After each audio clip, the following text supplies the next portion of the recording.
To dive into something so many kids struggle with that we see all the time in our office, which is sensory processing disorder or dealing with sensory or social situations.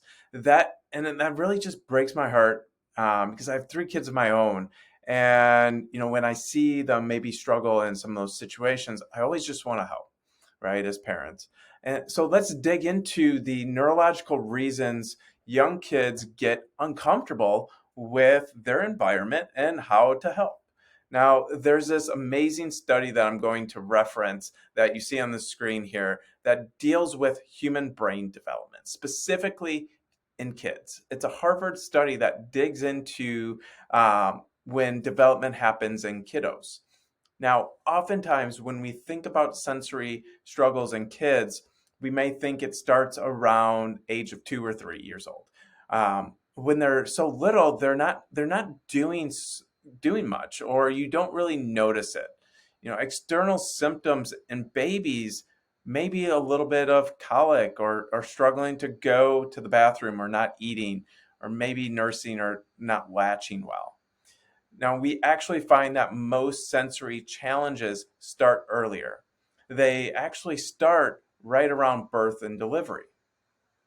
Now, with at birth, we can see a significant amount of stress, maybe in a difficult delivery, such as a longer active labor, or a vaginal birth that turns into emergency C-section, or when there's the use of vacuum or forceps, stuff like that.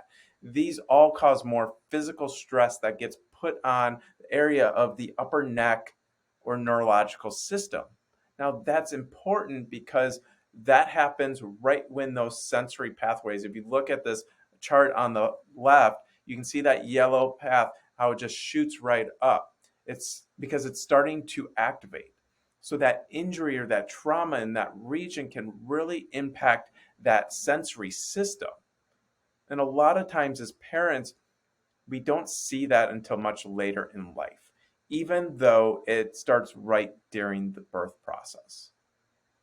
Secondly, when it impacts this area, it can lead to symptoms such as potentially constipation, fussiness, or overall discomfort. Now, what that is deep down neurologically is fight and flight.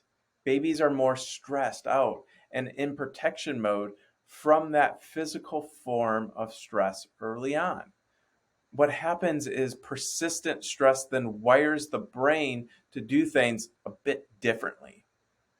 Now, we like to use this term that nerves that fire together wire together. So, a baby that is more stressed out as an infant is going to go and grow into a more stressed out toddler.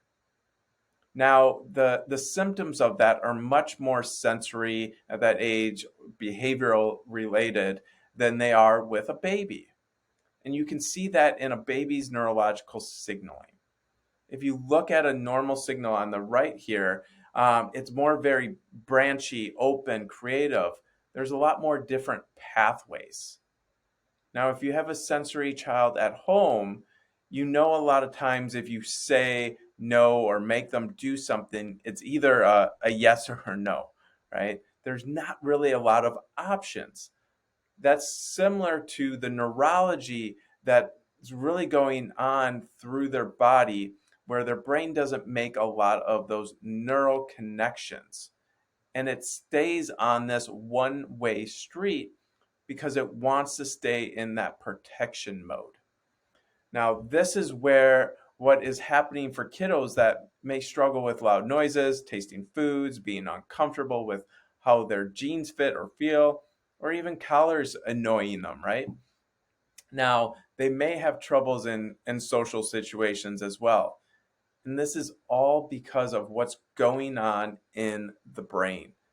The nervous system doesn't want to make those connections to be able to adapt. And this is where the first part is that we need to dive in and how that develops. And then the second part is how can we help? Now, the key with sensory struggles is to get help early. In this Harvard study, what it addresses is how the brain's ability to and its response is much better before the age of 7.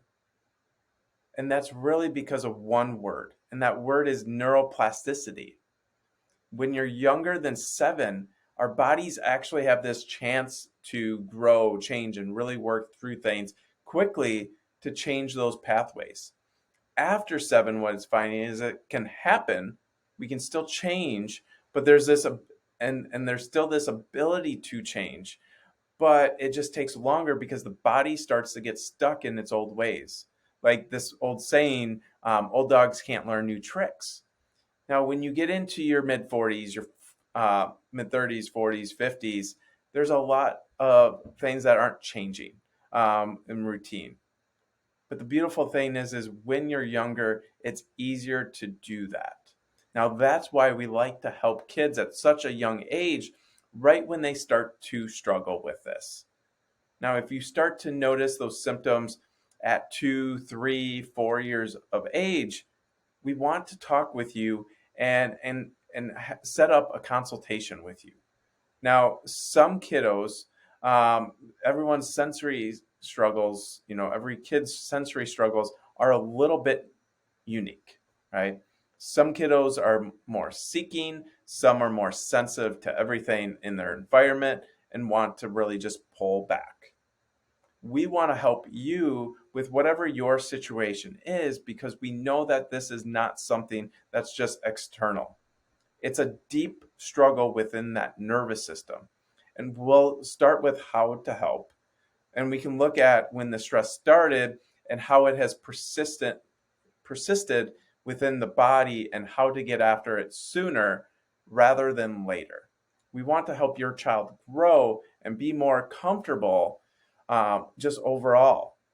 Now you can reach out to us to schedule that consultation to help start navigating and start getting some answers and deeper answers to what's going on, what we can do to help.